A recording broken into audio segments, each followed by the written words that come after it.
وہ سب کچھ بھول کر جامنوں کی پلیٹ پر ٹوٹ پڑے، ان میں آلی بھی تھا۔ سردی۔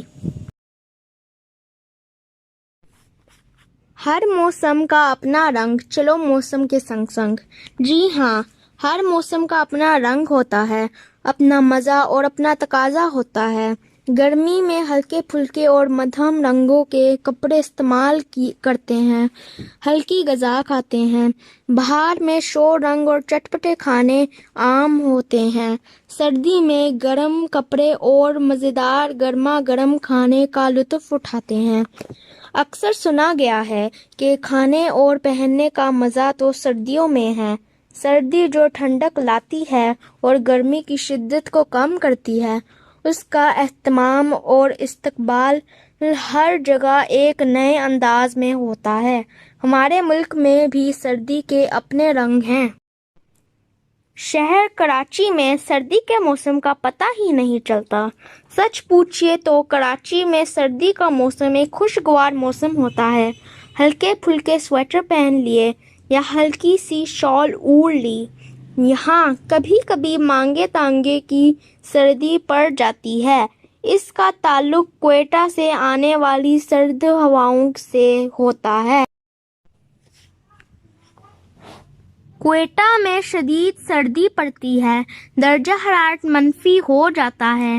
وہاں کے بسنے والے شام ڈھلتے ہی گھروں کا رخ کرتے ہیں، بازار بند ہو جاتے ہیں، بجلی گیس کے ہیٹر اور کوئلے کی انگیٹھیاں جلائی جاتی ہیں، آگ تاپی جاتی ہے، خشک میوے کھائے جاتے ہیں، گرم گرم یخنی اور سوپ پسندیدہ غذا بن جاتے ہیں، موٹے سویٹر اور جیکٹ چڑھا لیے جاتے ہیں، اونی چادریں اور مفلر سر اور منہ پر لپیٹ لیے جاتے ہیں۔ لنڈا بازار میں پرانے سویٹر کا بازار گرم ہو جاتا ہے۔ برف باری سونے پہ سہاگا کا کام کرتی ہے۔ کسی زمانے میں یہاں نلوں میں پانی جم جایا کرتا تھا، اب ایسے انتظامات ہو گئے ہیں جن کی وجہ سے نلوں میں پانی تو آ جاتا ہے، لیکن اتنا یہ کہ ہاتھ برف بن جائے اور ناک چہرے سے غائب ہو جائے۔ لاہور میں سردی کوئٹہ کی نسبت کچھ کم ہوتی ہے۔ یہاں کے لوگ سردی خوب مناتے ہیں۔ سردیوں کے اہتمام میں گرم کپڑے بنواتے ہیں، مکئی کی روٹی اور سرسوں کا ساگ پکوایا جاتا ہے، نہاری پائے، انڈوں اور گاجر کے حلووں جیسے کھانوں کا استعمال زیادہ ہوتا ہے۔ گھروں کو گرم رکھنے کے لیے ہیٹر جلائے جاتے ہیں۔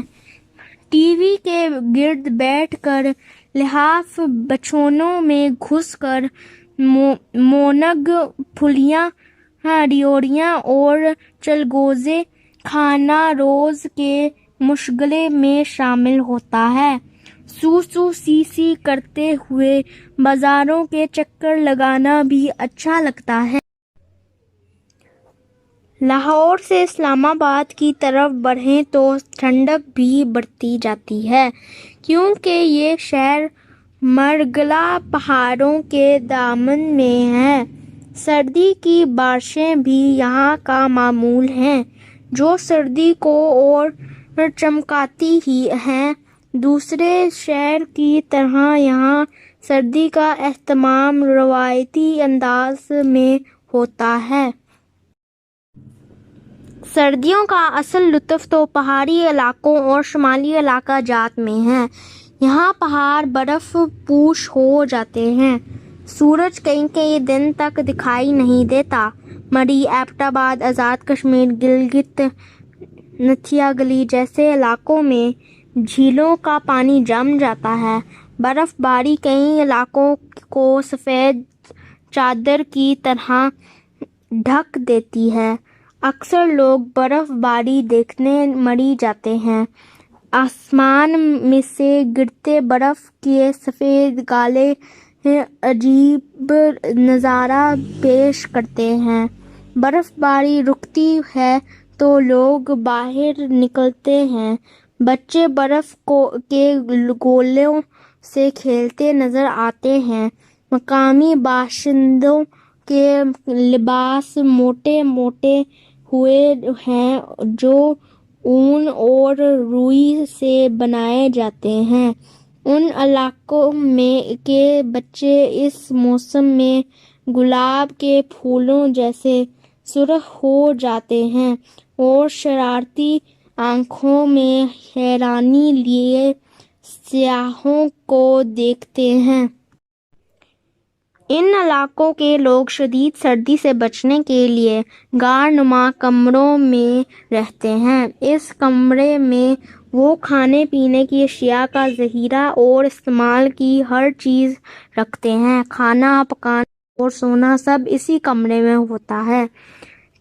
چرواہ ہیں جو گرمیوں میں پہاڑوں پر بھیڑیں چرایا کرتے ہیں، سردیاں آتے ہی وادی میں اتر آتے ہیں۔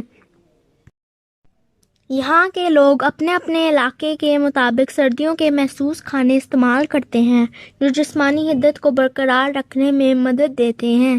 اس موسم کے لیے پہلے سے ہی بکرے ذبح کر لٹکا دیتے ہیں۔ بکرے کا گوشت رفتہ رفتہ خشک ہو جاتا ہے۔ جاڑوں میں اس سوکھے ہوئے گوشت کو حسب ضرورت استعمال کیا جاتا ہے۔ گرمی اور بہار کے پھولوں کو بھی سکھا کر سردیوں میں استعمال کرتے ہیں۔ اسی طرح رس دار پھول کا رس بھی نکال کر محفوظ کر لیتے ہیں۔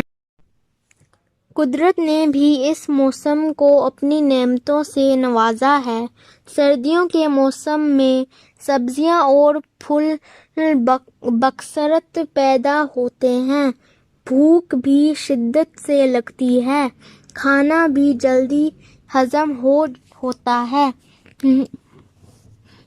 مختصر یہ کہ موسم ایک ہی ہے لیکن مختلف علاقوں میں اس کی شدت، اس کا اہتمام، اس کا انداز اور اس کا رنگ الگ ہیں، اور یہ سارے رنگ ہمارے اپنے ہیں۔